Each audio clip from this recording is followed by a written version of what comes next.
Hello, my friend. The world of magic, filled with legends and ancient tales, is opening its gates once again. Tonight, in the Gryffindor dormitory by the crackling fireplace, I will share another story with my friends. Join us, for the magic is about to come alive. The castle was steeped in stormlight that night, its towers wrapped in clouds and its windows flickering like distant candles, adrift in shadow. Rain struck the stone walls in restless bursts, and thunder rolled through the sky like the growl of an unseen beast. Somewhere deep within the maze of corridors and staircases, Severus Snape moved like a shadow among shadows. He had been summoned.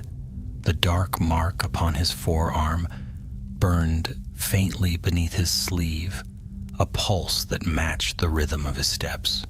He did not quicken his pace. He never did. Instead, he glided through the dim corridors with that deliberate grace that spoke of calculation and control. Yet behind his impassive face, his mind whirled with unease. The summons had come in the middle of the night. Not unusual. The Dark Lord cared little for mortal schedules. But something in the message had unsettled him. A simple phrase, "The mirror must be found." No further explanation, no reason, just an order. Snape knew enough of the Dark Lord's mind to sense danger in such brevity. He slipped through the stone archway that led to the old potions classroom, long abandoned at this hour. Waiting there, illuminated by the dull light of a single enchanted torch, stood a figure in a hooded cloak. The air around him seemed to shiver faintly, as though the very shadows recoiled. "Severus," hissed the voice that could chill the marrow. "You are punctual." Snape bowed low, his black hair curtaining his face. "My lord." Voldemort's pale eyes gleamed beneath the hood. "There is a relic hidden within the walls of Hogwarts, an artifact of ancient magic. It was concealed there centuries ago by a fool who believed knowledge too dangerous to wield. You will retrieve it for me." Snape's voice was quiet, careful. "May I ask, my lord, what form this relic takes?" "A mirror," Voldemort said, the word dripping like poison. "A mirror unlike any other. It shows not the desires of the heart as that sentimental trinket of Dumbledore's does, but the resentments that fester beneath it. It is called the Mirror of Enmity. Find it. Bring it to me. Fail, and you shall learn the true meaning of reflection." The Dark Lord's thin smile lingered as he faded into mist, leaving the echo of that last word hanging in the air like frost. Snape straightened slowly, his eyes dark with thought. A mirror of enmity. He had heard whispers of it before. An object said to reveal one's greatest bitterness, feeding on hatred until it could be wielded as a weapon. But its existence had always been rumor, a cautionary tale passed between cautious scholars. Now Voldemort wanted it. Snape's steps carried him away from the dungeons toward the heart of the castle. His mind ran ahead of him, calculating risks, remembering the old passageways and secrets of Hogwarts that only a few living souls still knew. But even his prodigious intellect could not calm the uneasy whisper that rose within him, the memory of a voice he had tried for years to silence. "You're making a mistake, Severus." Lily's voice, gentle, disappointed, achingly human. He pressed his lips into a thin line. There was no time for ghosts tonight. When he reached the entrance to the headmaster's office, he paused. A stone gargoyle blocked his path, staring down at him with unblinking eyes. "Peppermint humbug," Snape muttered. The gargoyle sprang aside and the spiral staircase began to turn. Dumbledore was waiting for him. as Snape had known he would be. The old wizard sat behind his desk, hands folded, a small flame dancing in a silver bowl before him. His eyes, half hidden behind spectacles, glimmered with something between curiosity and sorrow. "You've been summoned," Dumbledore said softly, not as a question, but as a truth. Snape inclined his head. "Yes." "And the task?" Snape hesitated. "He seeks an artifact, a mirror, the mirror of enmity." Dumbledore's eyes flickered, the faintest spark of alarm crossing his face. "So it is true," he murmured. "I had hoped it was lost forever." "You know of it, then?" Dumbledore nodded. "A dangerous creation. It feeds on bitterness, amplifies jealousy until even the purest soul becomes its reflection. If Voldemort gains it..." He did not finish the sentence. He did not need to. Snape's jaw tightened. "He will have it, one way or another. Unless," Dumbledore said quietly, "someone reaches it first." The words hung in the air like a challenge. Snape's black eyes met Dumbledore's blue. They held there, two men bound by knowledge and necessity, neither trusting the other fully, but both aware that their paths were now entangled. Finally, Dumbledore spoke again, his voice lower, grave. "If you find it, Severus, you must destroy it. Whatever else he promised you, whatever you think you desire, this mirror will not grant it. It shows only what you hate, and what hates you in return." Snape's face remained unreadable. "You ask much of me. I ask only that you remember who you are when the time comes to choose." The silence stretched long after that. Somewhere, the storm raged on, rattling the castle's towers. When Snape turned to leave, the candlelight caught his expression. Weary, hollowed, and resolute. He would find the mirror, but whether he would destroy it, that was another matter entirely. And as he stepped into the stairwell, cloak swirling behind him, the castle itself seemed to sigh, as though it knew the darkness it was about to wake. The next morning dawned gray and silent over the castle. A damp mist clung to the windows, and the air in the dungeons was thick with the smell of rain-soaked stone. Most of Hogwarts still slept, but Severus Snape was already awake, standing before his desk where vials of potion ingredients gleamed faintly in the dim light. He had not slept. The storm had gone, but its echo had remained in his mind, a restless stirring of thought and unease. Voldemort's command, Dumbledore's warning, the whisper of the mirror of enmity. They chased one another through his head like ghosts, refusing to fade. On the desk lay a small tattered map of Hogwarts foundations. Snape's long fingers traced the inked lines that twisted like veins beneath the castle. Old tunnels, forgotten rooms, and trapdoors sealed centuries ago.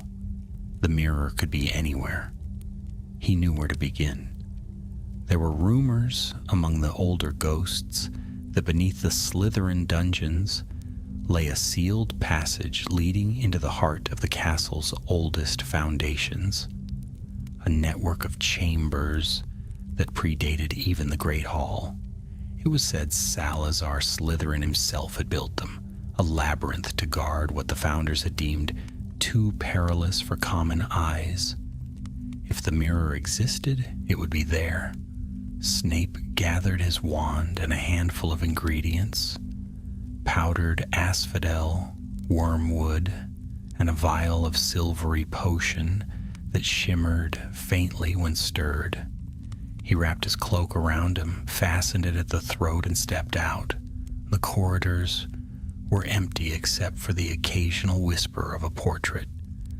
Peeves swooped overhead, trying to startle him with a shout, but one cold glare sent the poltergeist spinning off in silence. Snape continued down through a side passage one few students knew existed until he reached a stretch of wall slick with damp. He raised his wand. Aperire lapidem. The stones groaned, shifting slowly apart, revealing a narrow stairway spiraling downward into darkness.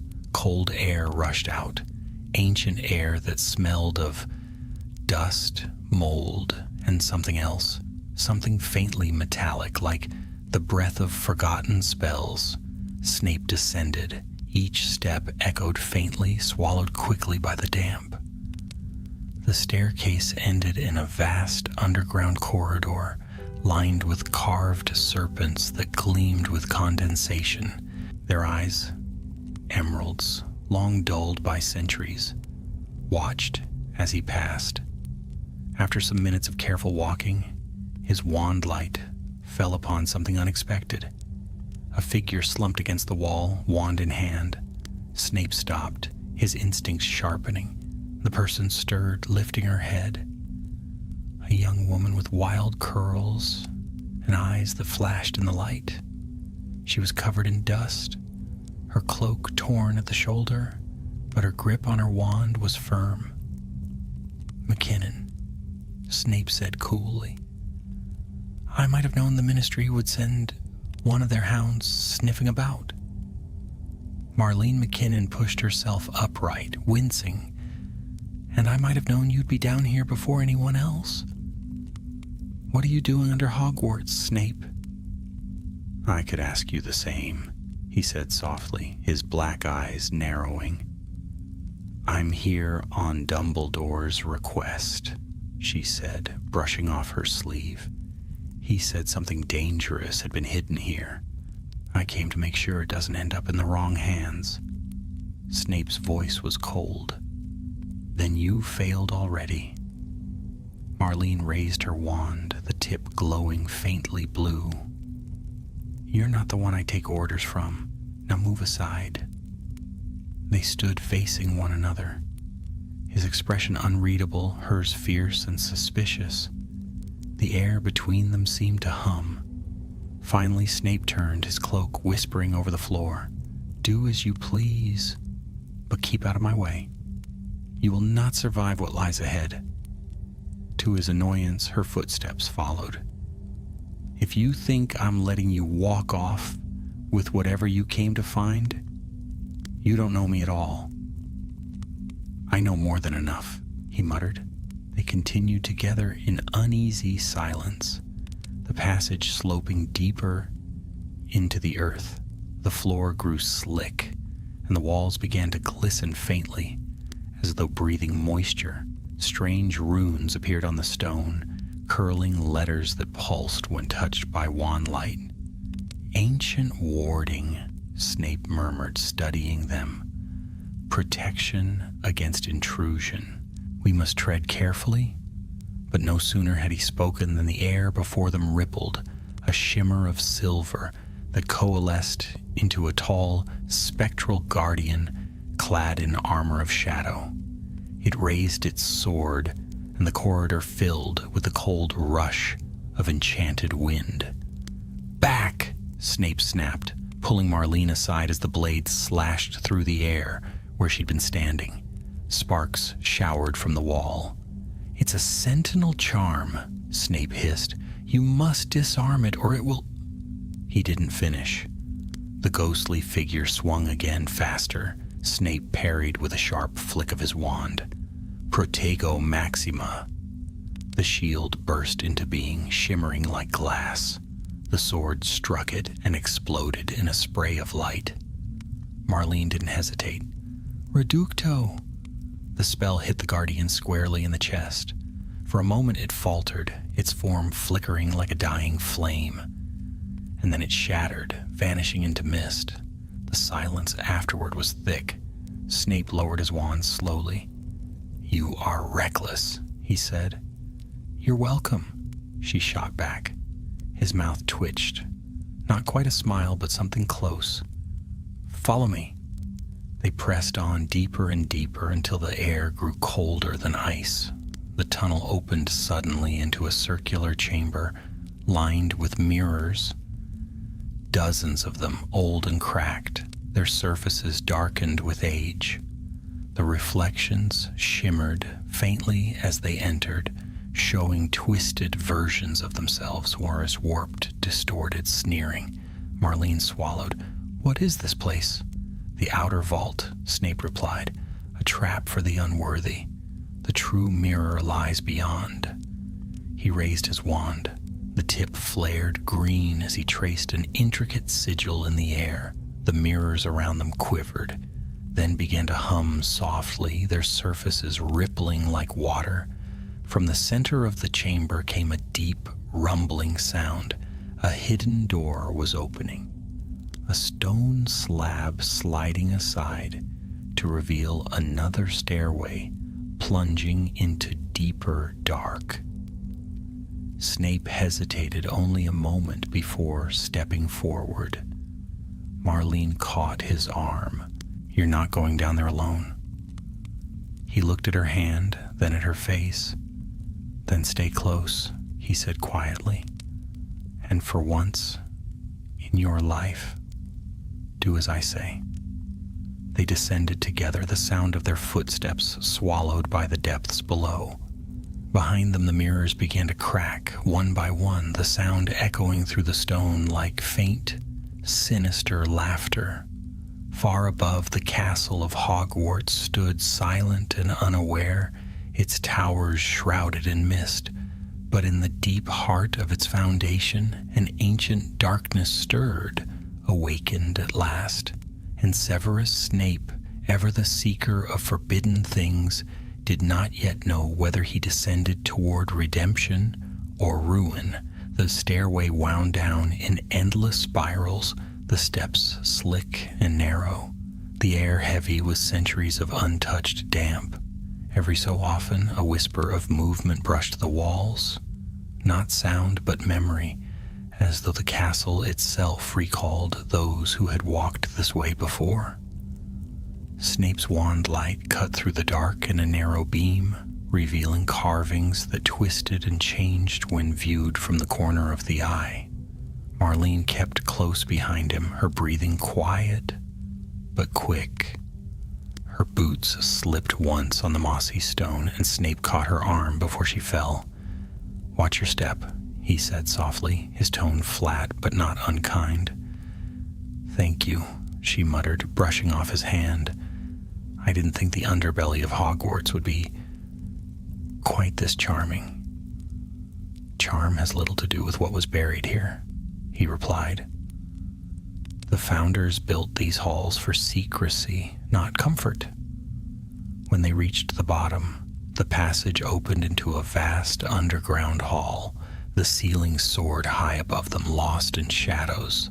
Stone pillars lined the chamber, carved into the likeness of serpents, whose jeweled eyes gleamed in the torchlight Snape conjured.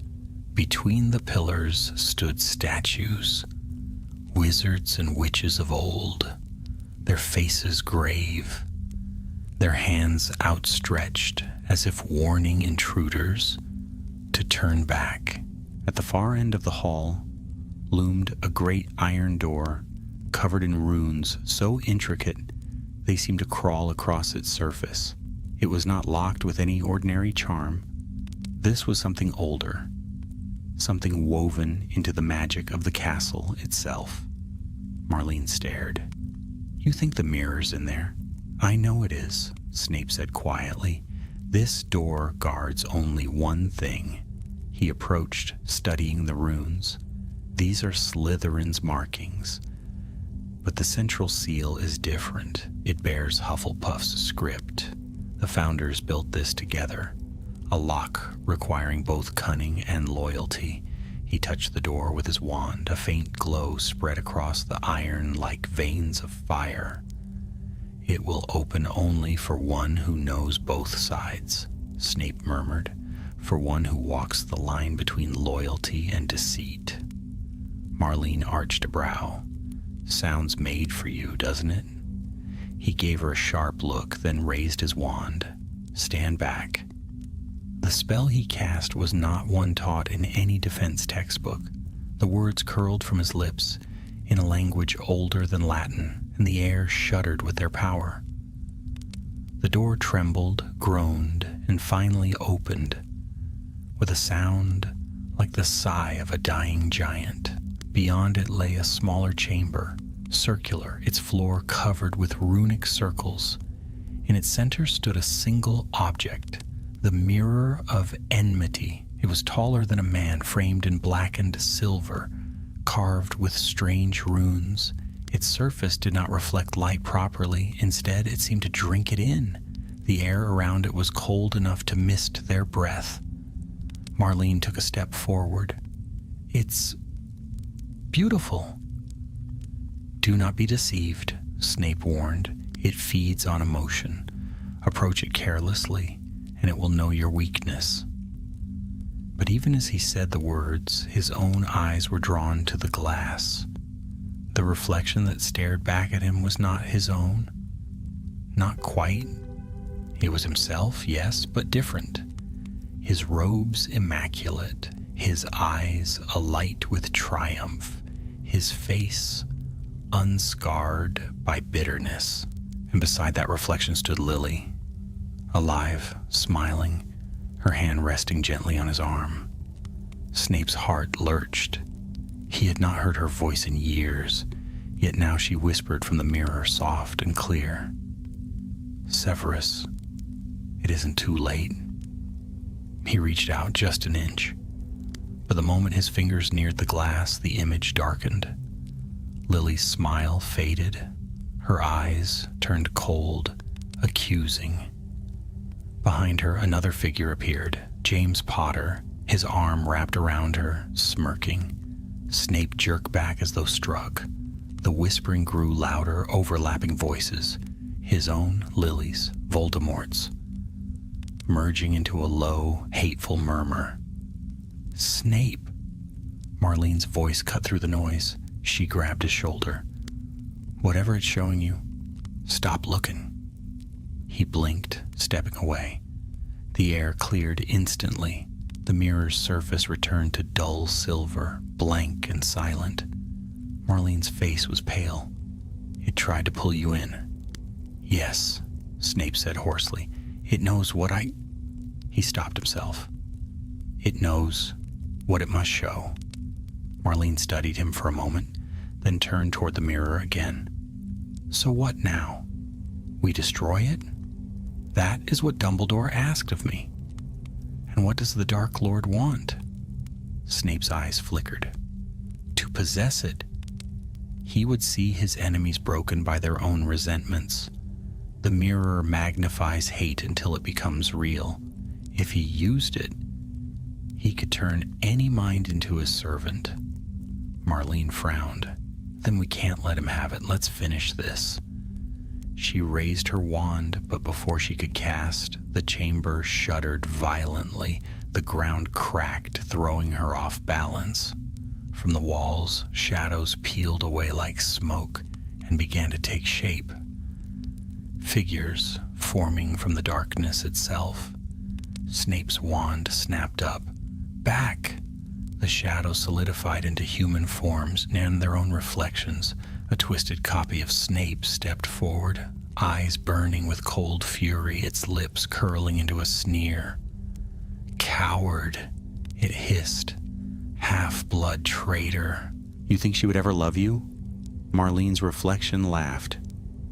A brittle, cruel sound. "You'll die down here, just like your family." The real Marlene's eyes widened. "That's not—" "They are manifestations," Snape said quickly. "The mirror draws from us, from what we hate most about ourselves. Don't listen to them." But the doppelgangers were already advancing. Spells burst across the chamber, green and blue flashes colliding midair. The reflections moved faster than expected, anticipating every counter. One of them struck Snape's shoulder with a jet of crimson light, sending him sprawling. "Expulso!" Marlene shouted. Her reflection shattered into mist, only to reform seconds later, Snape staggered up, fury burning cold in his chest. He raised his wand and snarled, "Sectum Sempra." The reflected Snape shrieked as dark energy slashed across it, tearing it apart. For a moment, the chamber went still. Then the shadows dissolved into smoke, leaving behind only silence and the faint hum of the mirror. Marlene leaned against a pillar, breathing hard. "Please tell me that's the worst of it." Snape lowered his wand. No. That was merely its defense. He stepped closer to the mirror, his expression grim. To destroy it, I must use the same force it feeds upon, hatred. Then let me do it. No, he said sharply. It must be me. It knows me. He raised his wand again, his voice low but steady. Finite maledictum. The spell struck the mirror like a hammer blow. Cracks spidered across the glass, light bursting through them. The sound was deafening. A scream of shattering magic that made the walls tremble. Marlene shielded her eyes. When the light faded, the mirror of enmity lay in pieces across the floor, its frame darkened, its power gone. Snape stood over it, chest heaving, his expression unreadable. "It's done," Marlene whispered. But Snape said nothing. His gaze had fallen upon a single shard near his feet, and in its broken surface he saw Lily's face. One last time, not smiling, not accusing, only watching him silent and distant before fading into nothing. He turned away. "We should leave," he said quietly. As they made their way back through the ruins of the chamber, neither spoke. The air felt lighter somehow, as though the castle itself exhaled in relief. But deep inside, Snape knew the cost. The mirror was gone, yet what it had shown him would never fade entirely. For some reflections, once seen, could never truly be unseen. The tunnel behind them groaned, and a low tremor passed through the stone beneath their feet. Dust sifted from the ceiling as the magic that had once held the chamber together began to unravel. Snape grabbed Marlene's arm. "Move," he said sharply, and they ran. The corridor they had descended now seemed longer, darker. The light from their wands flickered against the walls as if reluctant to linger. Behind them, the sound of collapsing stone echoed louder with every step. The ancient protections, once disturbed, were not content to remain idle. "We're not going back the way we came," Marlene gasped, pointing ahead. "That path sealed." Indeed, where the corridor had once stretched onward, a wall of jagged rock now blocked their route, as if the castle itself was trying to trap them. With the shattered remains of the mirror, Snape didn't hesitate. He turned sharply into a side passage that yawned open to the left, one that hadn't been there when they first passed. "This way," he said. "It's shifting. The castle knows." "You mean it's alive?" He didn't answer. The truth was, Snape had always suspected some part of Hogwarts breathed with a will of its own. Not sentient, but aware, woven through with centuries of layered magic. The destruction of the Mirror of Enmity had not gone unnoticed. They hurried down the narrowing tunnel, ducking beneath hanging roots and broken archways until they came upon an old, rusted gate. Beyond it lay a forgotten crypt, low-ceilinged, its walls lined with alcoves where stone effigies rested in silence. Cobwebs stretched like curtains between columns, and the air smelled of old parchment and crumbling dust. Marlene hesitated at the threshold. "We're in the Founders' tombs." "Yes," Snape said quietly. "One of the oldest sections of the castle. Few know how to reach it, and fewer still would dare." He pressed a hand to the door and whispered, "Hereditas."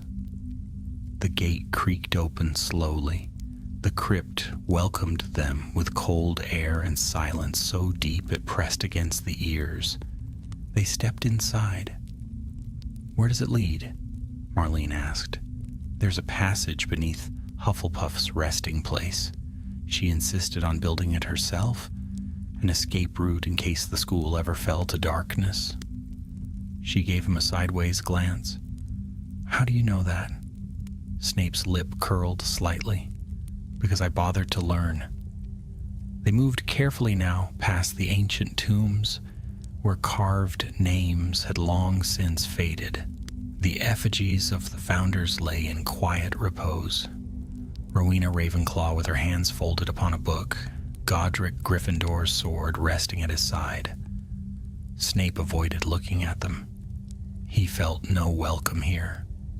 At the far end, beneath the statue of Helga Hufflepuff, was a square of stone slightly lighter than the rest. Snape knelt, tracing the edges with his wand. "Help me lift it."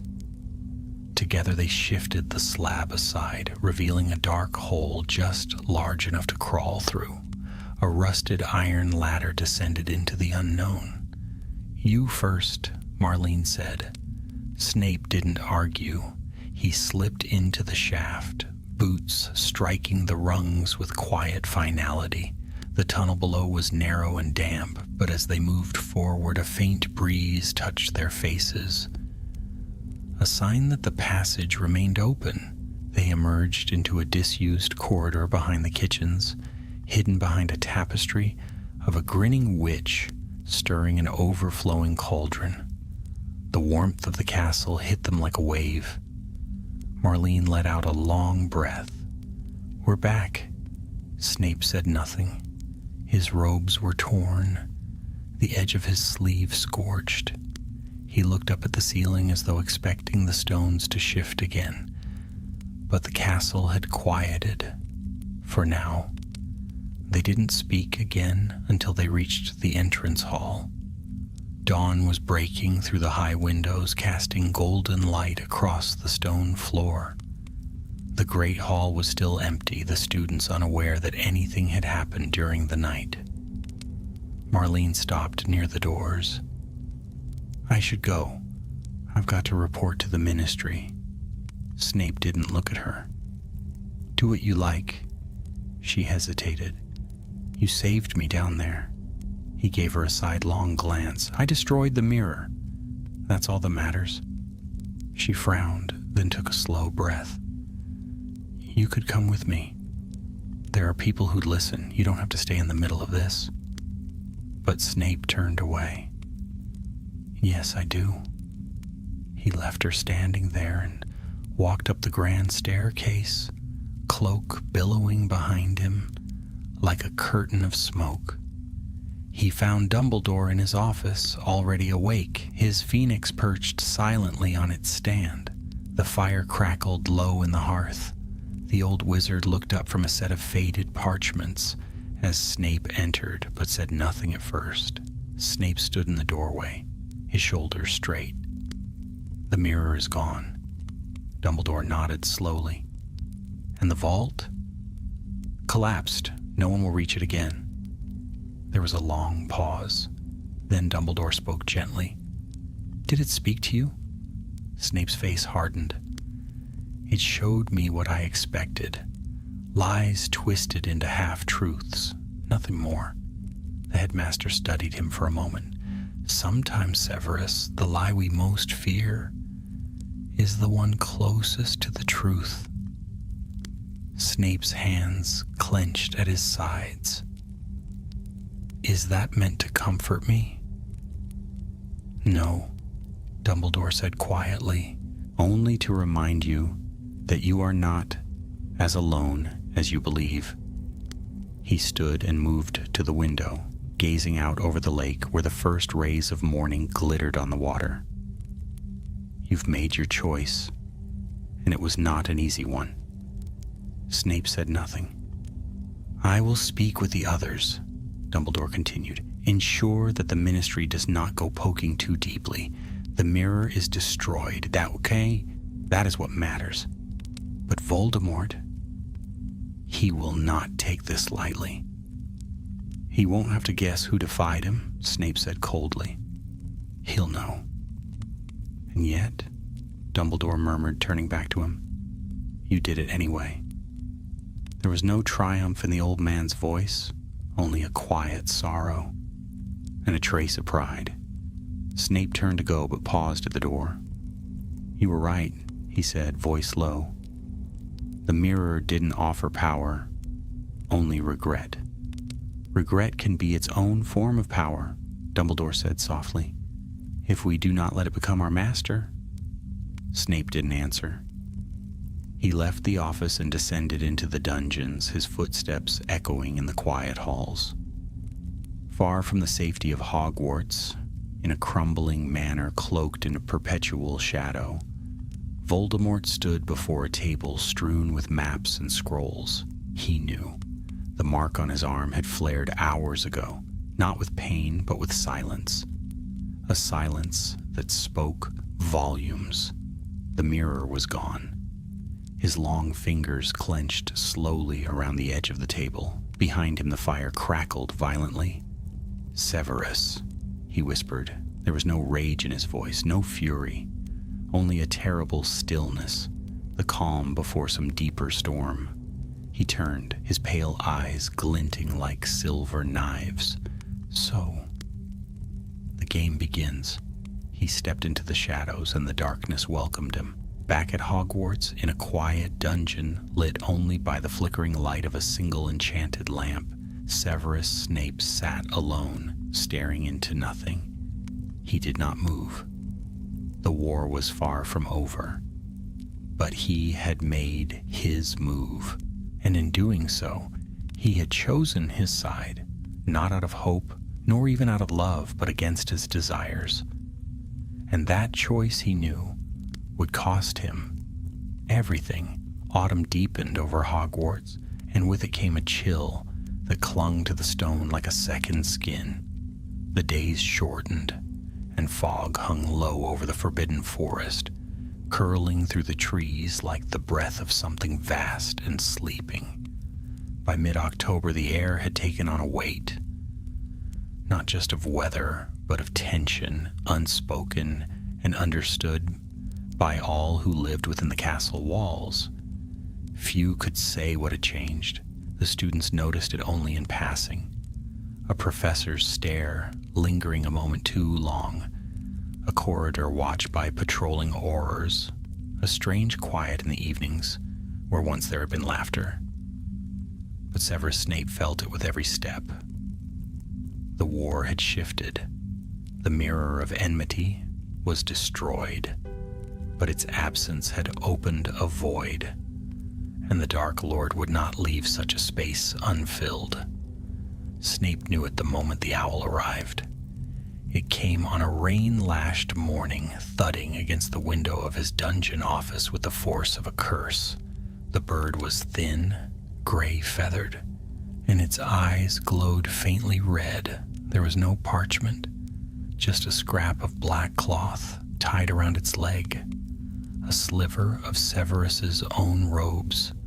Snape untied it without a word. He burned it in the air with a single flick of his wand, the ashes vanishing before they could touch the floor. He stood for a long moment, unmoving. Then he turned, gathered his cloak, and left the dungeon without another glance. Upstairs, Dumbledore awaited him in the staff room. The fire was lit and the shelves buzzed faintly with wards and listening charms. McGonagall stood by the window, her arms folded, robes perfectly pressed, mouth drawn tight. "He's begun, hasn't he?" she said as Snape entered. Snape gave a curt nod. He sent a message. Dumbledore's fingers steepled beneath his chin. "Then we are where we feared we would be." "We don't have long," Snape said. "He'll move quickly. There's no more reason for subtlety." McGonagall glanced between them. "What exactly is he planning?" Snape's voice was low, careful. "He'll test the castle's defenses. Quietly at first. He wants to know how strong we are and how far I can be trusted. Then he doesn't know you destroyed the mirror? Snape's eyes narrowed. Oh, he knows. Dumbledore stood slowly, his robes sweeping the floor like smoke. Then we must be ready. Minerva, alert the portraits. I want the ghosts watching every entrance. Severus, I leave the dungeons to you. Snape nodded once. They'll be sealed. If he tries to enter, he'll find it unfriendly. Dumbledore's expression darkened. We must be vigilant and silent. The students cannot know. Snape turned to go, but paused at the door. And if he comes himself? Dumbledore's eyes were very blue, very bright. Then he will find that Hogwarts still remembers how to fight. The first strike came at nightfall. A third-year Slytherin stumbled into the hospital wing, eyes wide, robes torn at the shoulder, muttering nonsense about voices in the wall. When Pomfrey examined her, she found a thin black mark on the girl's arm. A curse brand, old magic, meant to leave fear, not pain. Hours later, Filch reported a corridor in the lower castle where every torch had extinguished itself at once. The portraits there swore they'd seen no one, only shadows moving on their own. By morning, the Ravenclaw Tower had lost its star charts.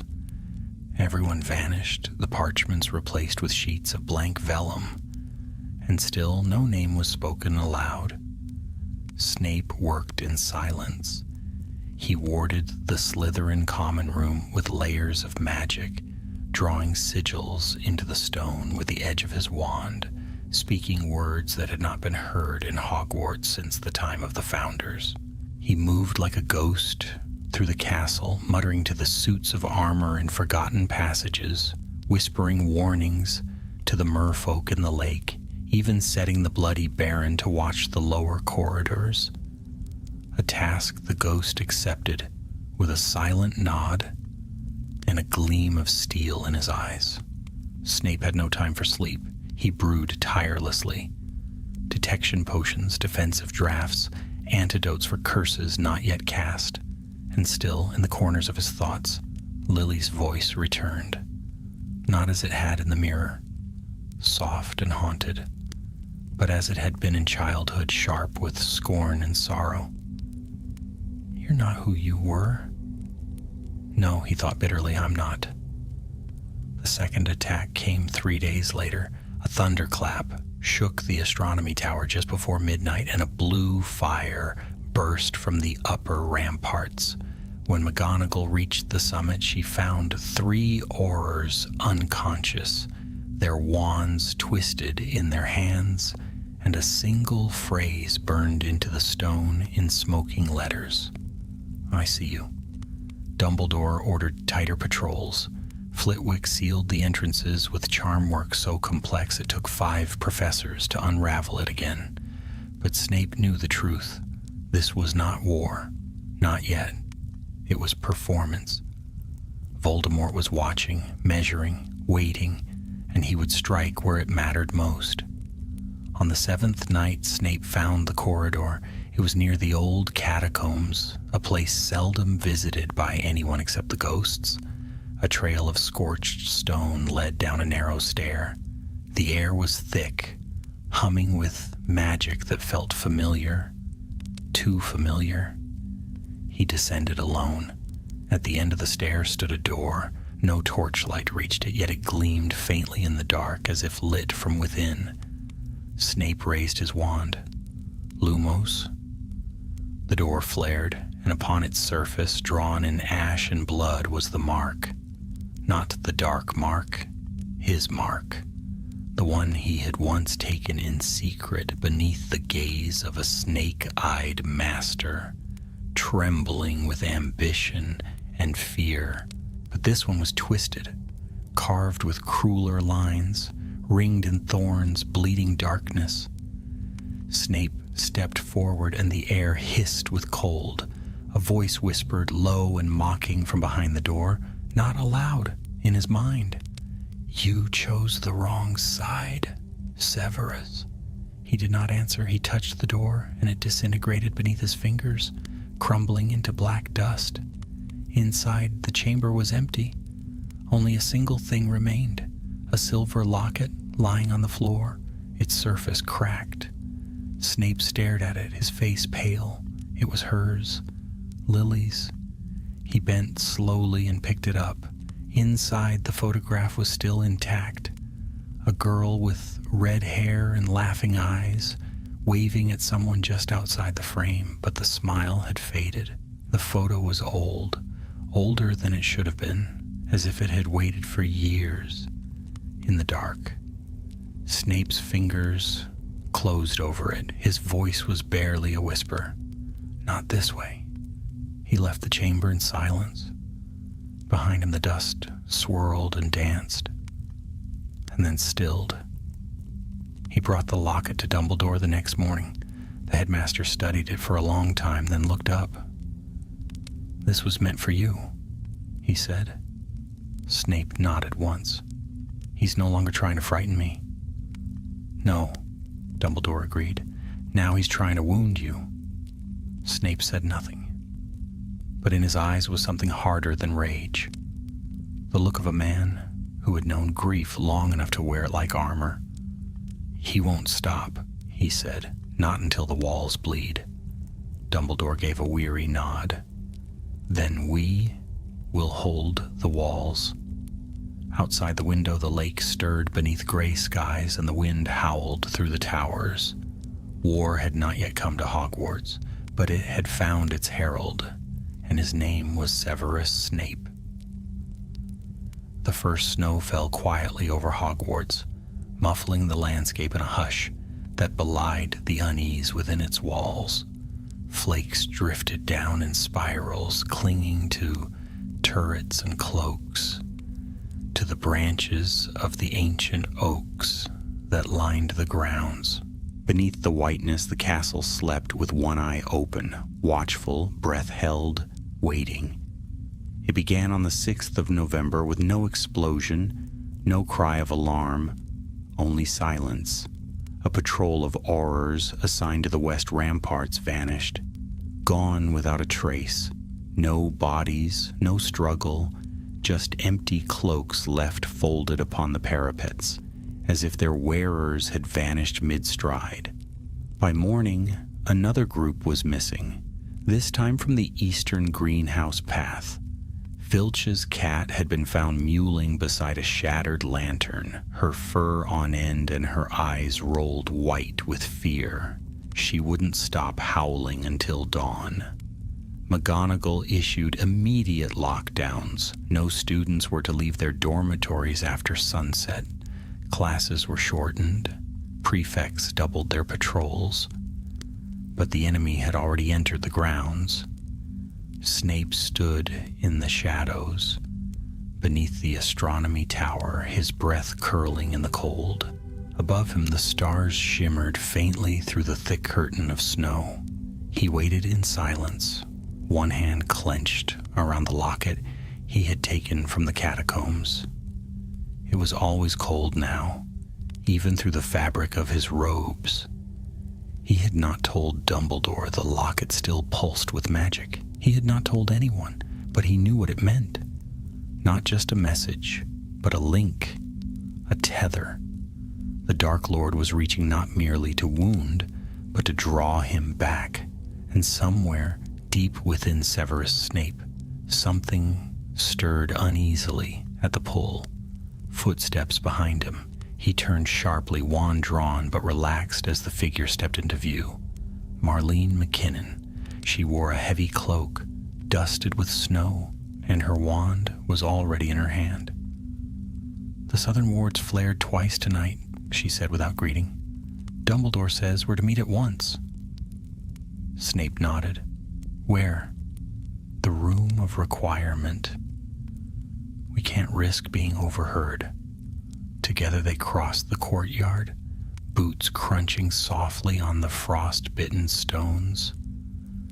The windows were dark now, the common rooms silent. Only the enchanted torches gave off faint flickers of orange light. In the shadows of the fourth-floor corridor, the door to the room of requirement shimmered into view. Snape entered first. Inside, the room had changed. It no longer resembled the warm, book-filled chamber of past years. Now it looked like a war room.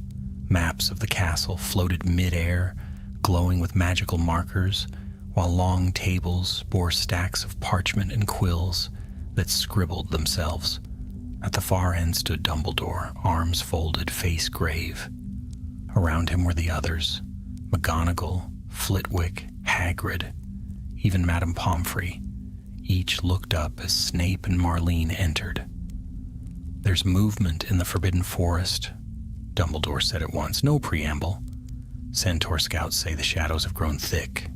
They speak of shapes that do not move with the wind. Something, or someone, has entered the woods." Snape's voice was quiet. "Inferi? Possibly," Dumbledore said. "But more than that, I fear a breach is being prepared." McGonagall stepped forward, tapping the map with her wand. "2 Auror units have not returned. We've sealed the front gates and reinforced the owlery and the boathouse." "And the children?" Snape asked. "They're frightened but safe," Flitwick said. "For now." Snape crossed the room to the hovering map. His eyes scanned the glowing runes until he found a pulsing red light near the lake's edge. "There," he said. "That's where he'll strike." "You're certain?" asked McGonagall. "Yes." Snape's jaw tightened. He always returns to places of power. The Black Lake holds secrets even he reveres. Dumbledore met his gaze. "Then you'll go." Snape inclined his head. "Alone?" "You won't be," said Marlene. "I'll go with you." "No," he replied without turning. "If he sees you, he'll act sooner. He expects me. Let him." Dumbledore's eyes twinkled, though there was no joy in them. "Be careful, Severus.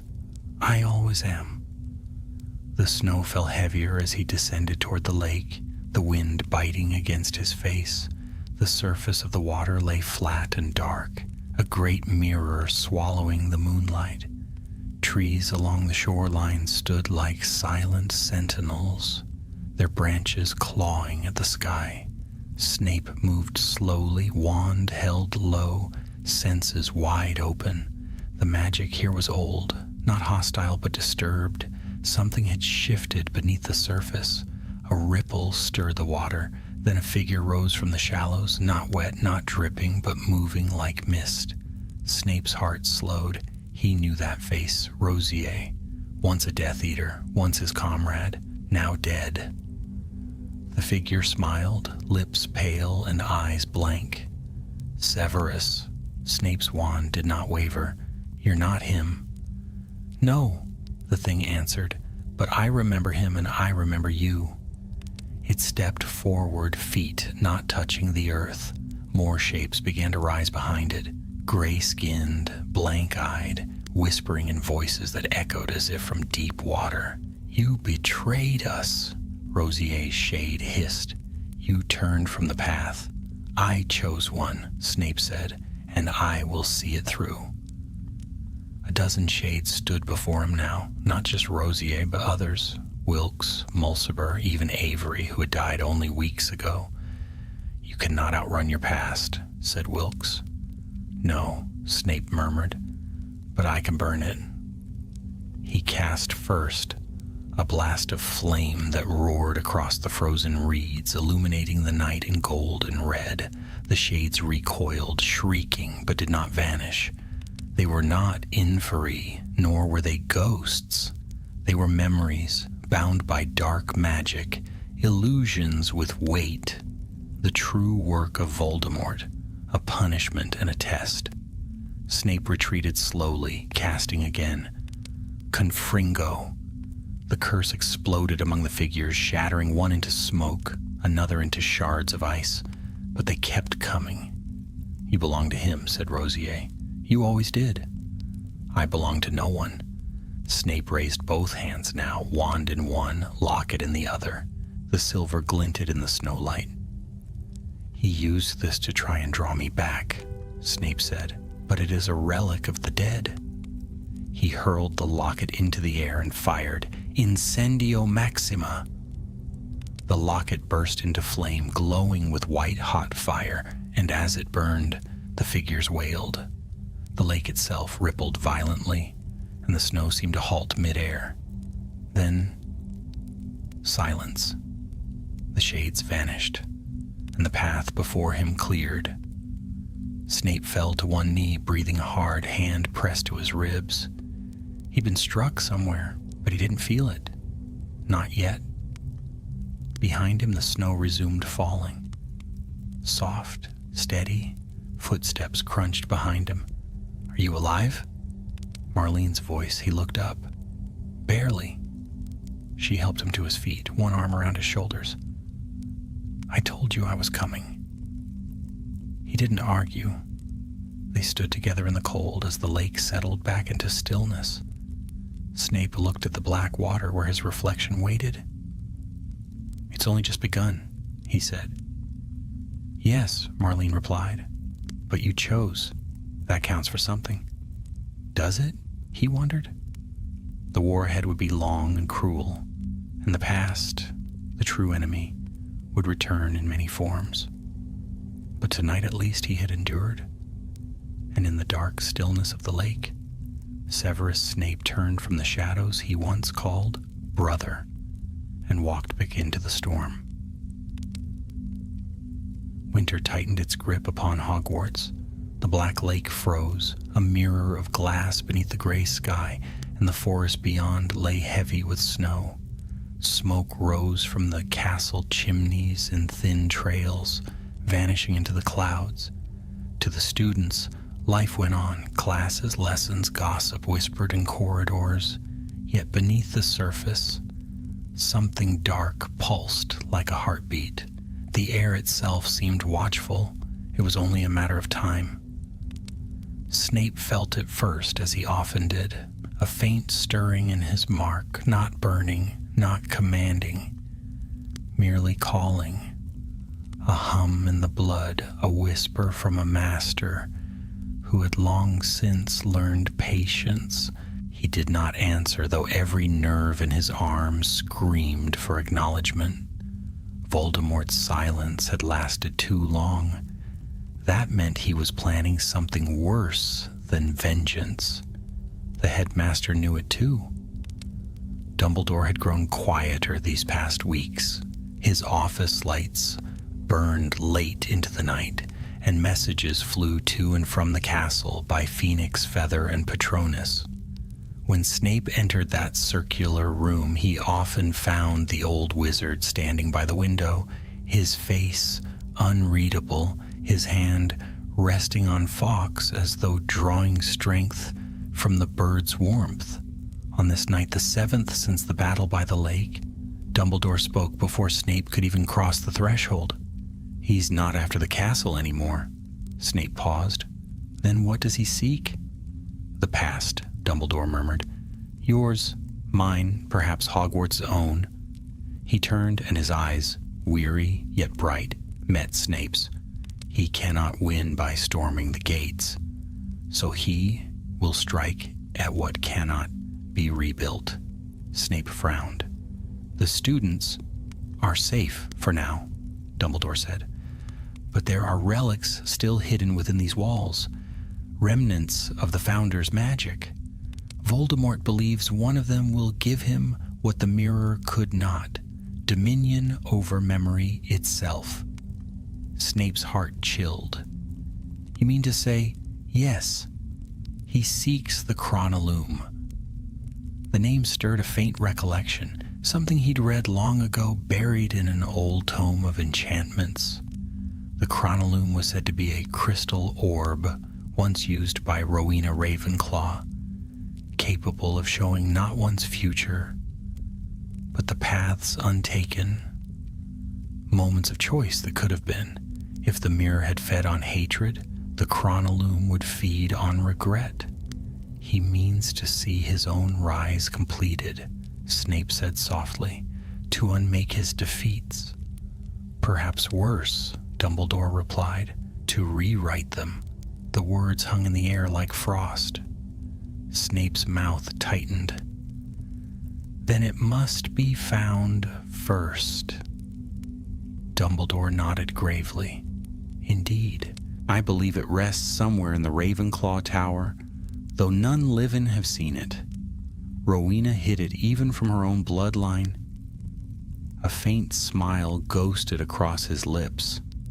I trust you understand the delicacy of this matter. The fewer who know, the better. Snape inclined his head. You'll have what you need. Severus, Dumbledore said as he turned to go. Remember, the chronolume reveals the lives we might have lived. Whatever it shows, do not trust it. Snape gave a quiet snort. I've long since stopped trusting what I see. Yet as he descended the spiral stairs, Dumbledore's warning followed him like a whisper. He waited until the castle slept before beginning. The Ravenclaw Tower was silent save for the faint crackle of firelight and the ticking of the great bronze clock that stood beside the arched windows. The riddle door had opened for him without protest, perhaps sensing the purpose in his intent. He moved with care, scanning each bookshelf and tapestry for enchantments. The room smelled faintly of parchment and lilac. The walls were lined with stars painted in silver, their light shifting gently, almost alive. It was there, behind the great tapestry of Rowena herself, her wand raised toward a sky embroidered in silver thread, that he found a hidden door. A whisper of magic brushed his senses as he drew it open. Beyond lay a small chamber, circular, with no windows and no torches. Yet it glowed faintly, as though the air itself was light. At its center stood a pedestal of blue stone, and upon it, the chronolume. It was no larger than a quaffle, though it seemed to pulse with its own heartbeat. Inside the crystal sphere shimmered not reflections, but movements, shifting glimpses of places, faces, fragments of time. Snape stepped closer, the air tingling against his skin. The orb flickered once, twice, then stilled. He saw himself, not as he was now, but younger, 17 perhaps, his eyes bright, his expression uncertain. He stood on the banks of the Black Lake, snow falling lightly about him, and beside him stood Lily Evans. Snape's breath caught. The image moved. She turned toward him, smiling, and said something he couldn't hear. He watched as the younger version of himself reached out, and this time did not turn away. She took his hand. The image dissolved into light. Snape stumbled back, heart pounding. For a long time he stood motionless, his face unreadable. Then another figure appeared within the orb. Dumbledore, older, weary, standing alone in the ruins of the castle. Enough, Snape hissed, raising his wand. Finite. But the chronolume pulsed brighter, defying him. New visions swirled, the Dark Lord's laughter, fire over Hogwarts, a phoenix bursting into flame. A voice spoke within the chamber, smooth and terrible. Beautiful, isn't it? Snape whirled. A man stood in the doorway, cloaked, hood drawn low, wand in hand. His presence filled the room like a chill wind. Yaxley, Snape breathed. The Death Eater smiled, pale eyes glinting. The Dark Lord sends his regards. He thought you might be lingering over the past. Snape's wand lifted an instant before Yaxley's curse exploded through the chamber. The air erupted with blue fire. Books tore themselves apart, pages swirling like leaves in a storm. Snape's shield flared, catching the blast, and he countered. Stupefy! Yaxley dodged easily, laughing. Still the half-blood prince, then. Always cleverer than the rest of us. and twice as treacherous. Snape's reply was wordless. A stream of emerald fire shot from his wand, striking the wall behind Yaxley. The Death Eater ducked, firing back with a curse that grazed Snape's shoulder. Pain flared sharp and hot, but he didn't falter. They circled each other in the cramped space, the chronolume pulsing wildly between them. Its light grew brighter, brighter still, until the walls seemed to melt into blinding white. "Enough!" Snape shouted. He slashed his wand through the air, releasing a burst of force that sent Yaxley crashing into the wall. The man fell, cloak smoking. Snape turned back to the orb, raised his wand once more, and struck. The chronolume cracked like glass, a sound that echoed through the stone. Light poured from it in waves, spilling across the floor. Visions burst and vanished, the past unraveling like threads. When the light faded, nothing remained but silence and the faint scent of burned magic. Yaxley was gone. Whether dead or fled, Snape didn't care. He sank to one knee, clutching his shoulder, breath ragged. Then he looked down. Amid the shards of the shattered orb lay a single fragment, still glowing faintly. And within it, for the briefest moment, he saw Lily's face again. She wasn't smiling this time. She looked at him, sad, distant, and then gone. Snape closed his hand around the shard. "Against our desires," he murmured. The words echoed softly, swallowed by the quiet. Outside, the snow fell thicker than ever, blanketing the castle in white. And though dawn had not yet come, the darkness no longer felt empty. It was waiting. Dawn crept pale and thin across the spires of Hogwarts, the snow still falling soft as ash. The castle was quiet, but not at peace. Its corridors held the hush of held breath, the kind that comes before thunder. The battle in the tower had left its mark, stones scorched, portraits emptied, magic lingering in the air like the echo of a scream. Snape had not slept.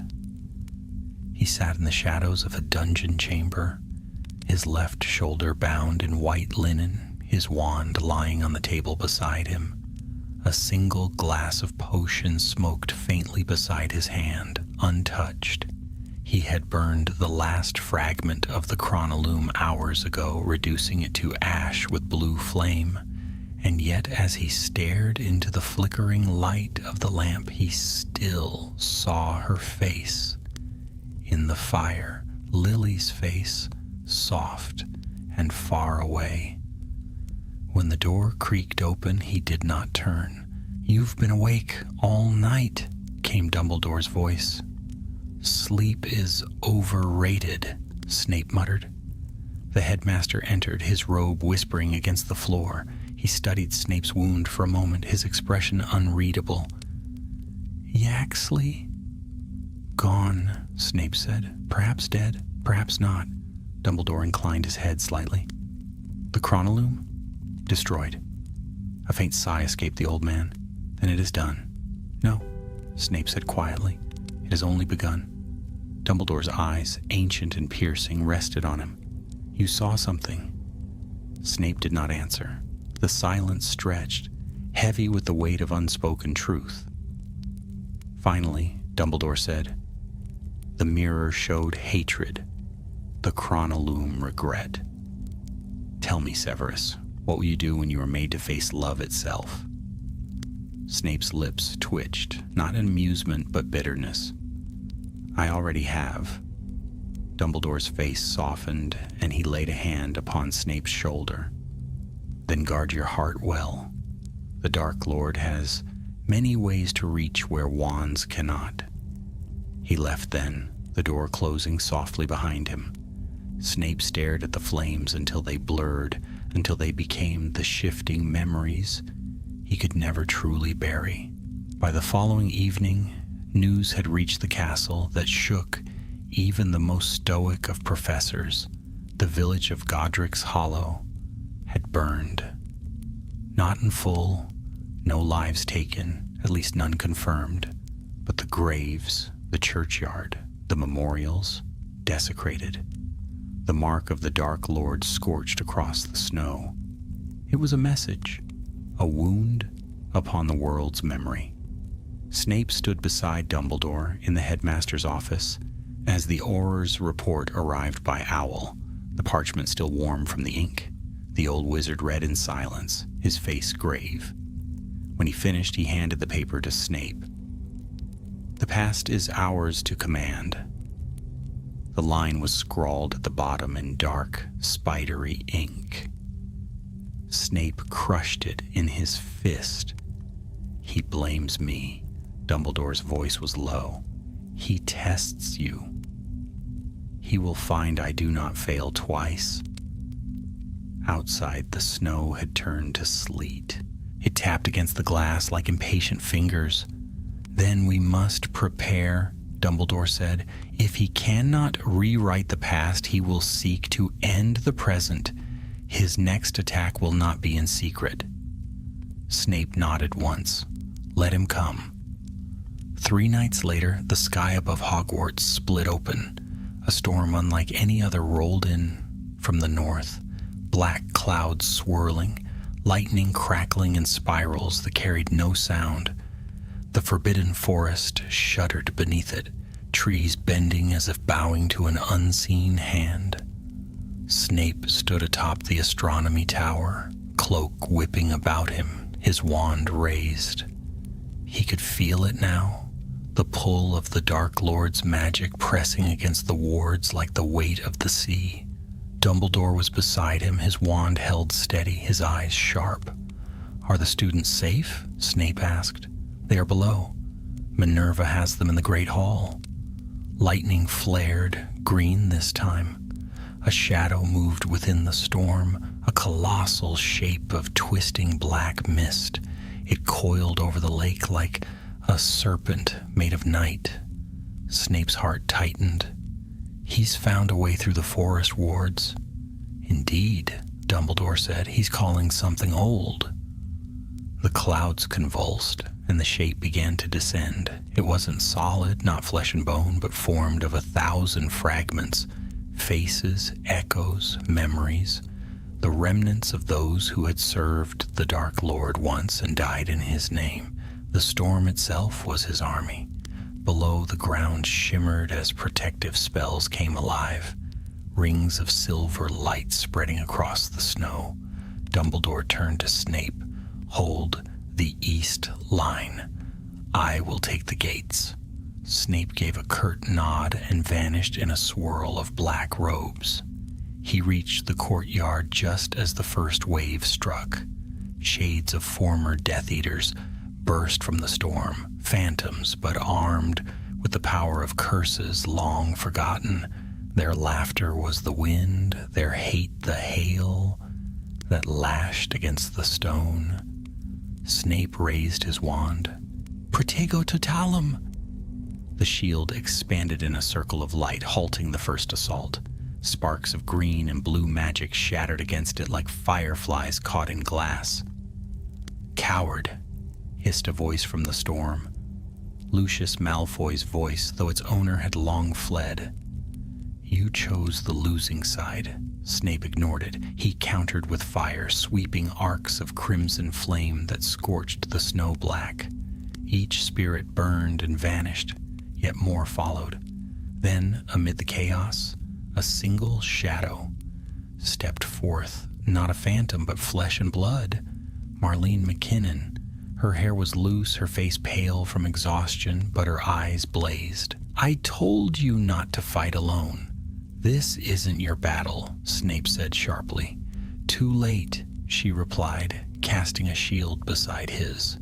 Their spells intertwined, light against darkness. The storm shrieked around them. The wards of the castle flickered but held. Snape could feel Voldemort's will pressing closer now, like the cold edge of a blade at his throat. Every curse he cast was met with equal force. The air tasted of iron, and then, through the whirlwind, came the whisper, "Severus." Not from the storm, from within his mind. The mark on his arm blazed like fire, his knees nearly buckled. "You destroyed what was mine," the voice said. "But you cannot destroy what you are." Snape clenched his jaw. "Get out of my head. You cannot serve two masters forever. One will claim you." He forced the connection closed with sheer will, casting a final spell that sent lightning slicing through the air. The sky exploded in a brilliant flash. When the light faded, the storm was gone. The phantoms scattered, the wind stilling as though silenced by command. The snow fell again soft and untroubled, covering the scars upon the ground. Snape stood unmoving, breath ragged. Marlene touched his arm. "It's over." He shook his head slowly. "No, that was not a battle. That was a warning." Dumbledore appeared moments later, his robes dusted with frost, his face pale but calm. "He tested our strength," he said. "He'll come himself next time." Snape looked toward the forest, where the last wisps of shadow faded among the trees. "Then let him," he said quietly. "We'll be ready." But as he turned away, he felt the echo of that voice lingering in his blood, coiling beneath his skin like a serpent waiting to strike. The war had entered its next stage, and Severus Snape, though he had chosen his path, could already feel how narrow it had become, how easily a single misstep might cast him forever into the dark. The snow fell heavier, smothering the world in white, as though the heavens themselves wished to hide what was coming. And in the heart of the storm's fading silence, the whisper came once more, faint but unmistakable. "You are mine, Severus." He did not answer, but his hand trembled. The storm had passed, but the silence it left behind was heavier than the thunder. For 3 days and nights, Hogwarts lay wrapped in stillness. Snow drifted against the windows, muffling all sound. The great lake froze from shore to shore, gleaming like steel beneath the gray sky. No laughter echoed through the corridors now, no voices rang out after curfew. Even Peeves had vanished, his mischief stilled. It was as if the castle itself waited, breath held, for what it knew would come. Snape moved through that quiet like a shadow. His steps were soft against the flagstones, his cloak whispering behind him. He had barely spoken since the battle at the lake. His left arm still throbbed where the mark had burned through his sleeve, a dull, constant ache that refused to fade. When he closed his eyes, he could still hear the Dark Lord's voice, soft as silk, cruel as frost. "You cannot serve two masters forever." But he did not yield, he could not. On the 4th morning he was summoned. The Phoenix came to him in the dungeons, a sudden blaze of scarlet and gold that banished the gloom. Fawkes circled once, singing low and sweet, then dropped a folded parchment upon Snape's desk, before vanishing in a burst of light. The message was short. "Meet me in the North Tower. Come alone. A.D." Snape's hand trembled as he folded the note.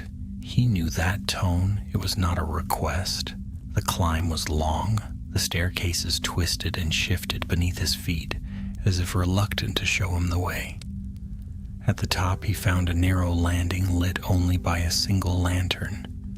The wind howled through the open window, scattering flakes of snow across the floor.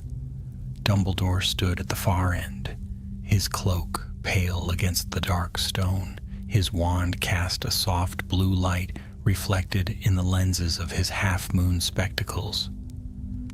"Thank you for coming," he said without turning. "I did not think I had a choice," Snape replied. "Few of us ever do," Dumbledore murmured. "You feel it, don't you? The air before a storm. I've felt little else these past weeks." Dumbledore faced him then. The Dark Lord will come, not through proxies, not through storms or illusions. Himself, and soon. Snape's eyes narrowed. How do you know? I felt his magic touch the wards last night, said Dumbledore. He is testing them, seeking a weakness, and he knows where to find it. Snape's voice was low. Through me?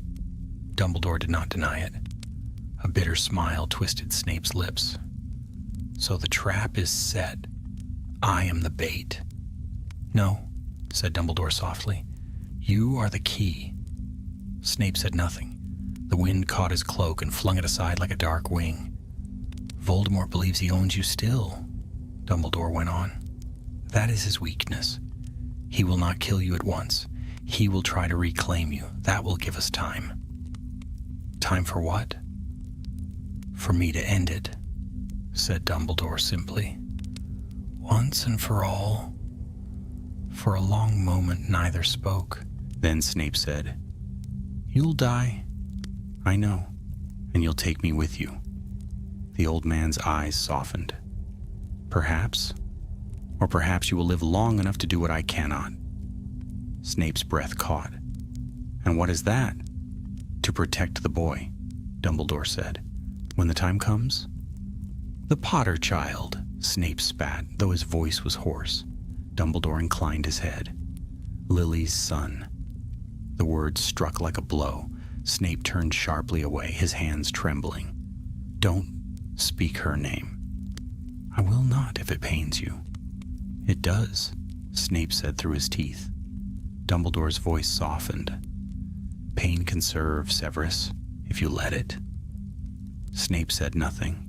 He stared out at the snow-laden sky, the distant spires of the castle gleaming white beneath the clouds. When? He asked at last. Soon, Dumbledore said. He will not wait much longer. When he comes, we must be ready. That night, Snape could not rest. He walked the corridors of the sleeping castle, passing portraits that feigned slumber and suits of armor that shivered as he went by. His steps took him, without meaning, to the edge of the lake. The ice stretched smooth and unbroken beneath the stars. He could see his reflection in it, pale, hollow-eyed, almost a ghost, himself. He thought of Lily, of her laughter, of the way she had once said his name. He thought of what he had become. He whispered to the darkness, If you can hear me, forgive me. Only the wind answered.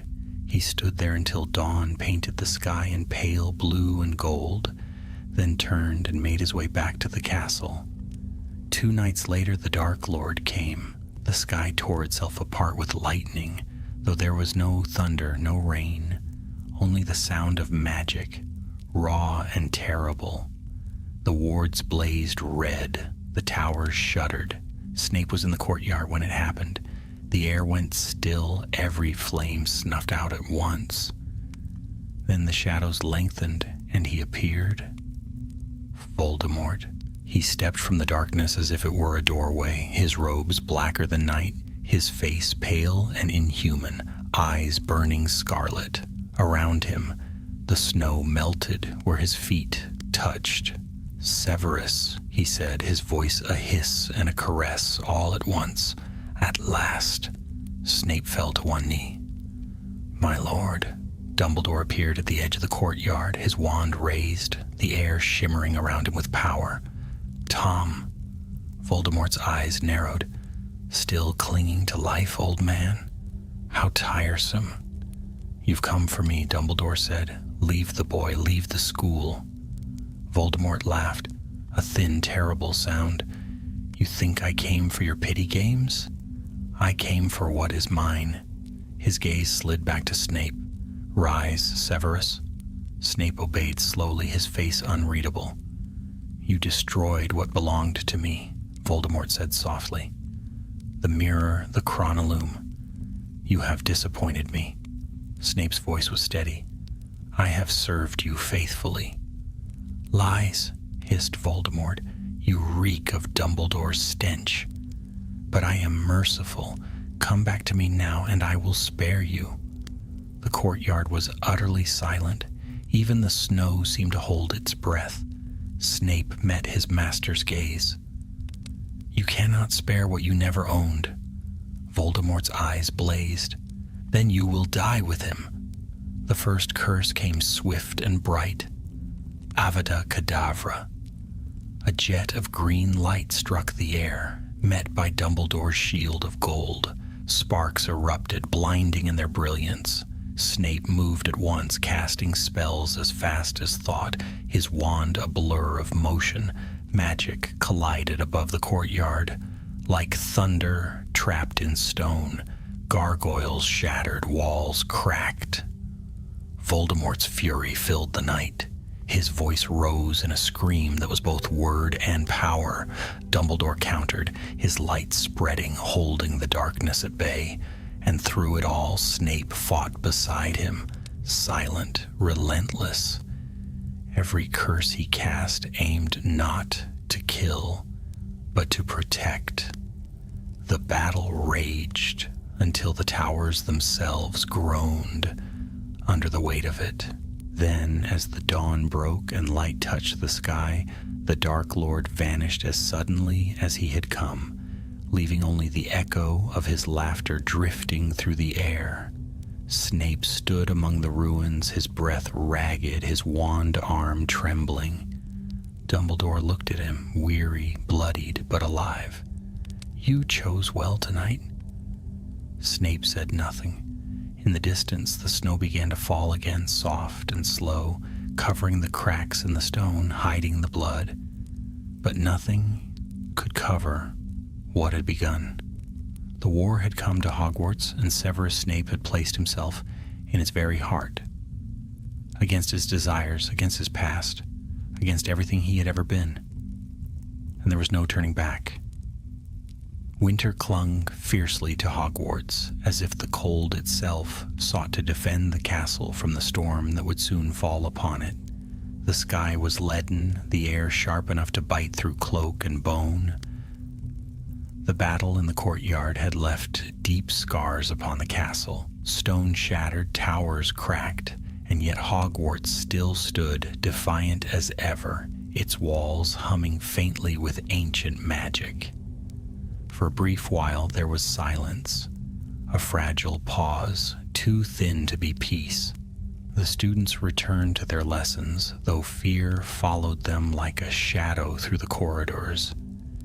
Every sound echoed louder than it should.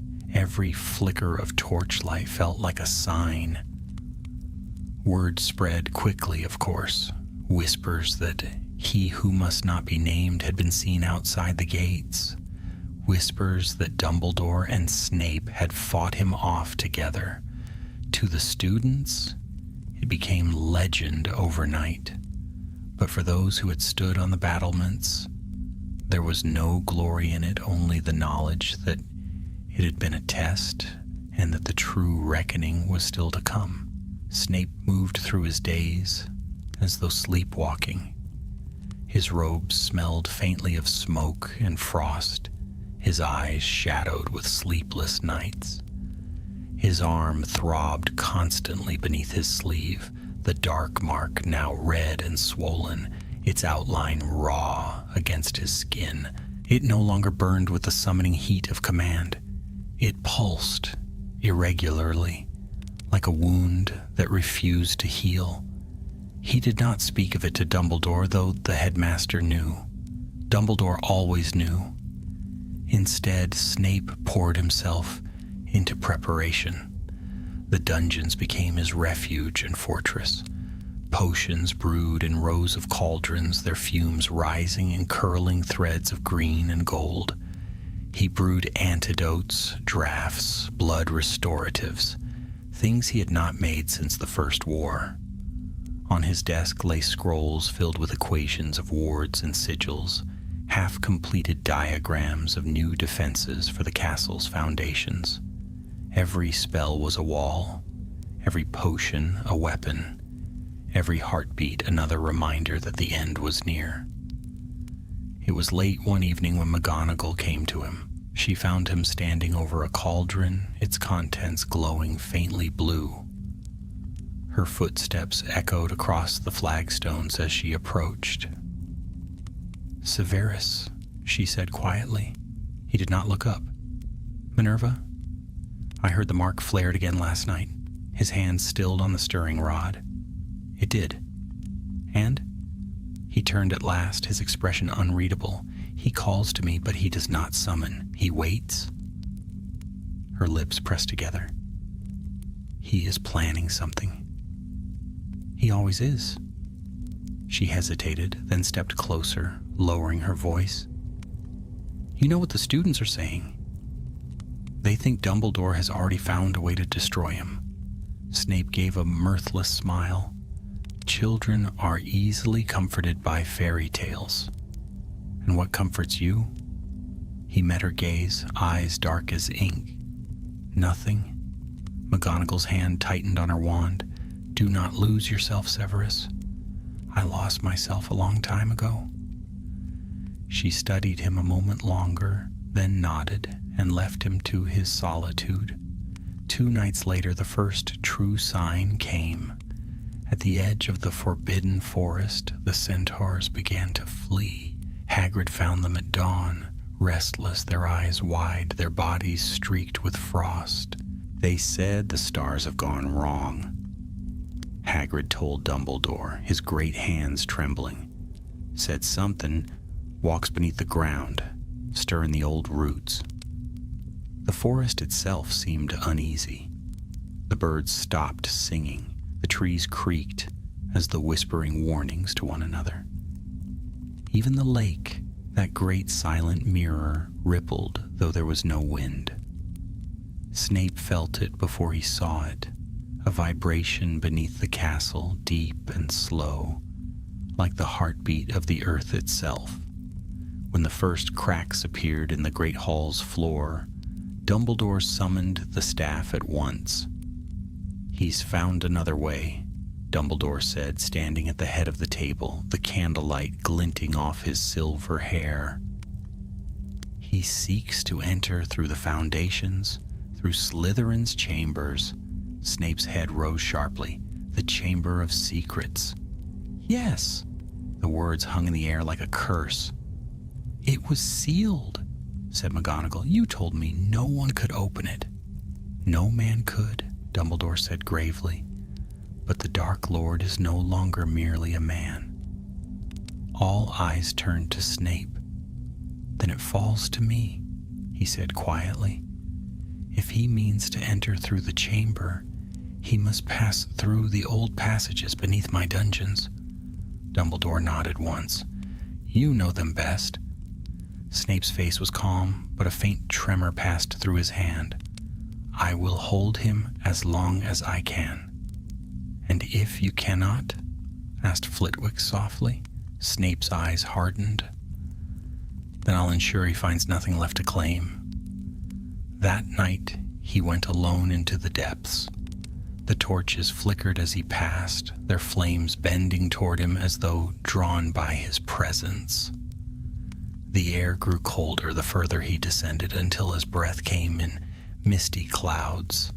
The stones here were ancient, carved before Hogwarts had names for his own corridors. Serpent motifs twined along the walls, their eyes made of dull green gems. When he reached the old floodgate that led to the chamber, he paused. The silence was suffocating. He drew his wand and whispered, "Alohomora." The gate opened with a grinding sigh. Beyond it lay darkness. He stepped through. The chamber stretched before him, vast and echoing, its pillars rising like the trunks of petrified trees. Water dripped from the ceiling, each sound sharp and hollow. The great statue of Salazar Slytherin loomed at the far end, its stone face blank and cold. But Snape was not alone.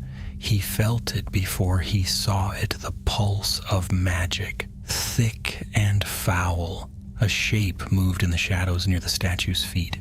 Voldemort emerged from the dark, his robes whispering against the damp floor. His pale face gleamed like moonlight. "Severus," he said, voice soft as a hiss. "You came, as I knew you would." Snape raised his wand. "I came to finish what we began." Voldemort's smile widened. "Finish? Oh, my faithful one, we are only beginning? Your faith was misplaced long ago. Was it?" Voldemort's voice dropped to a murmur that curled through the air. "And yet you still bear my mark. You cannot run from what you are." Snape's grip tightened. "No, but I can choose what I do with it." Voldemort's eyes flared scarlet. "Then choose death." The serpent burst from the shadows at his feet, vast, green, and terrible, the basilisk reborn from dark magic.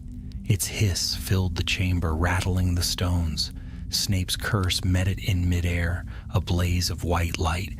The serpent recoiled, screaming, its eyes burning as his spell struck home.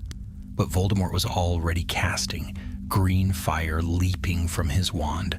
Snape moved like smoke, deflecting, countering, his black robes swirling as spells cracked and thundered through the chamber. Statues shattered, water boiled, the air reeked of scorched stone. Then the basilisk lunged again, fangs bared. Snape dodged, the edge of its tail whipping past him, striking the wall with bone-shattering force. He aimed high. Sectum Sempra! The creature shrieked as the curse tore through its scales. It crashed to the ground, writhing. Voldemort's scream of fury shook the chamber. "You dare?" "I do," Snape whispered. They clashed in a blur of light and shadow, their magic colliding in blinding flashes that lit the chamber like a storm. For every curse Voldemort cast, Snape answered, his movements fueled not by hatred but something sharper, quieter, resolve. Finally, with a shout that echoed through the stone, Snape drove his wand downward. A surge of blue fire erupted from the floor, splitting the ground between them. Water rushed in from the tunnels beyond, flooding the chamber in seconds. Voldemort's laughter rang out as he vanished in a swirl of smoke. Snape staggered to his knees, drenched, shaking, his wand still raised. He had not killed the Dark Lord, but he had driven him back. For now. As he rose, dripping and exhausted, he looked up at the statue of Slytherin, its stone eyes glinting in the torchlight. "You built this for your heirs," he murmured, "not for monsters." Then he turned and climbed back toward the light. Above him the castle waited, battered, cold, but still standing. And so was he, for now. The morning after the battle beneath the castle was bleak and pale. Snow still clung to the roofs of Hogwarts, melting in thin rivulets that ran down the stone like tears. The air carried the smell of damp and smoke, for the very heart of the school had trembled during the night. Yet when the dawn came, the towers still stood, proud and scarred against the bruised horizon. From the upper window of his chambers, Severus Snape watched the pale sun rise over the lake. His face was drawn, his eyes hollow. Beneath his sleeve, the dark mark pulsed faintly, as if whispering his name. He had not slept since his return from the chamber. Each time he closed his eyes, he saw the serpent's jaws, the gleam of Voldemort's eyes, and the sound of that laughter, cold, triumphant, and unending. He turned away from the window and gathered his cloak. The frost on the sill glittered briefly in the light as he left the room behind. The corridors of the castle were silent except for the faint hum of lingering magic. As he walked, portraits stirred from slumber to watch him pass. One, a painted knight in dented armor, murmured, "The dungeons shook last night. What mischief brews below, eh?" Snape did not answer. When he reached the headmaster's office, the door opened before he could speak. Dumbledore was already waiting, his hands folded, his face lined with weariness that seemed to deepen with every breath. "You have seen him again," Dumbledore said quietly. Snape nodded once. "He tried the chamber. He nearly succeeded. And now, he will come himself next time." Dumbledore's blue eyes met his, calm yet shadowed with sorrow. "Yes. The pieces move faster now. The board grows smaller." Snape said nothing. The phoenix perched upon its stand behind Dumbledore gave a soft, sorrowful cry, its crimson feathers catching the light like embers. "Severus," Dumbledore said, "there may come a moment soon when choice is no longer a luxury, when all that remains is the decision of how we fall." Snape's gaze hardened. "I have made my choice." "Indeed." The old wizard smiled faintly, though it did not reach his eyes. "And you have walked further down that path than I could have asked of any man." Snape looked away. "You will not flatter me into courage, old man." Dumbledore chuckled softly. "Courage is rarely born of flattery." Then his tone changed, quiet but sure. "The end is near, Severus. Voldemort will not wait for the spring. He will strike soon, and this castle will be his first and last obstacle. I will be ready." Dumbledore studied him for a long moment. "I know you will.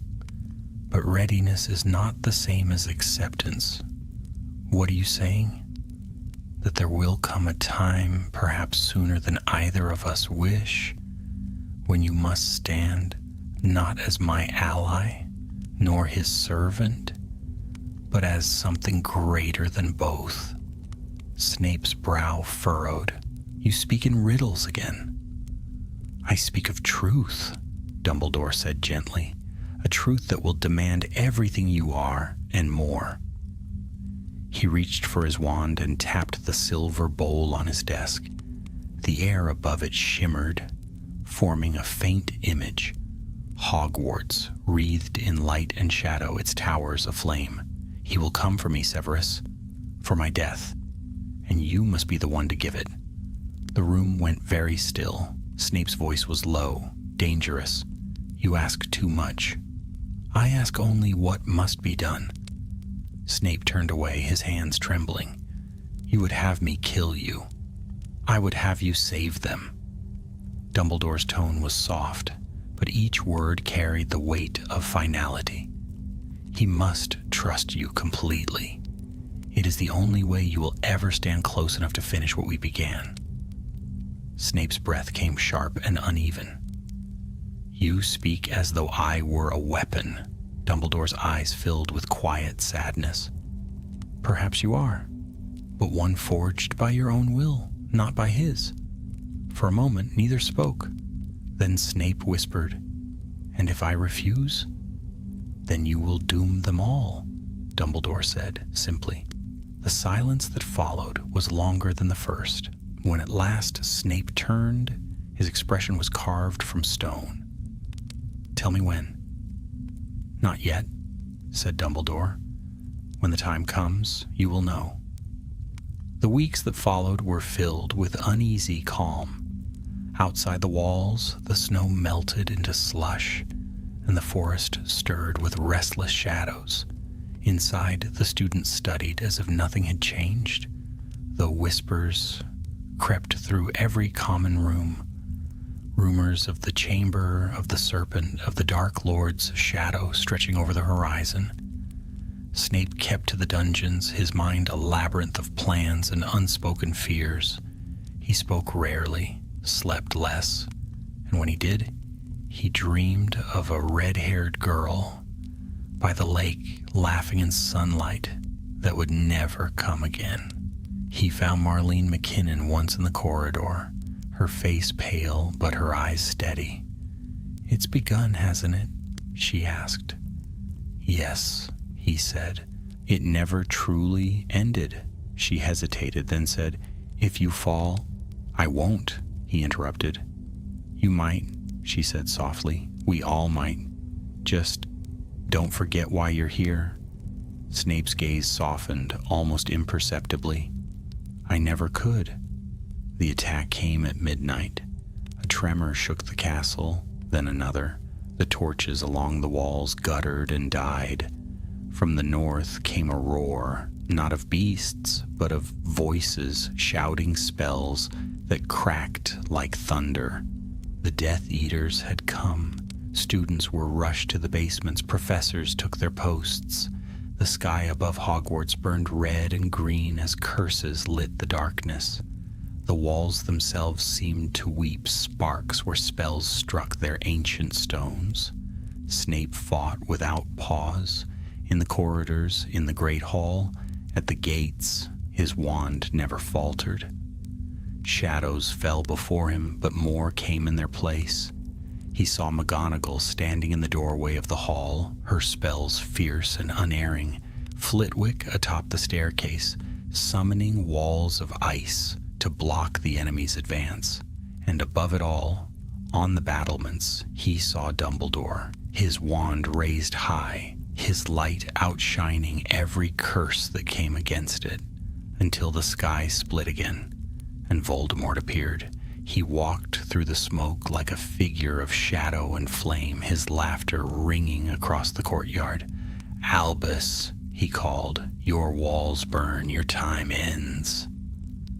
The two met upon the tower where once they had stood together. The light of their duel cast long shadows that reached even to the lake below. Snape fought his way through the corridors, but every stair he climbed broke beneath his feet. Every door sealed itself against him. By the time he reached the tower, the light was already fading. He burst through the doorway. Dumbledore stood upon the edge, his robes torn, his wand still raised. Voldemort's curse was already forming, green and bright. Snape shouted, "No!" Dumbledore turned, not in fear, but in calm acceptance. His eyes met Snape's. "Now," he whispered, and Snape understood. He raised his wand, his voice barely audible. "Avada Kedavra." The light struck Dumbledore squarely. There was no scream, no cry, only a rush of wind, a flare of gold, and then silence. Voldemort laughed, cold and delighted. "Faithful at last," he hissed. "You see, Severus, there is always a place for the obedient." But Snape did not answer. He watched the headmaster fall, watched the light fade from the sky, and in that silence he made his vow. He would carry this burden to the end. He would protect the boy, protect the castle, protect the memory of the woman who had once seen good in him, no matter the cost. As dawn rose over the ruins of the tower, the snow began to fall again, soft, slow, and endless. It covered the stones, the broken walls, and the lifeless form of the man who had trusted him beyond all reason. And Severus Snape stood alone beneath the falling sky, his black cloak billowing like wings, a shadow among ashes. He had done what was asked. He had chosen against his desires, and the world would never know the price.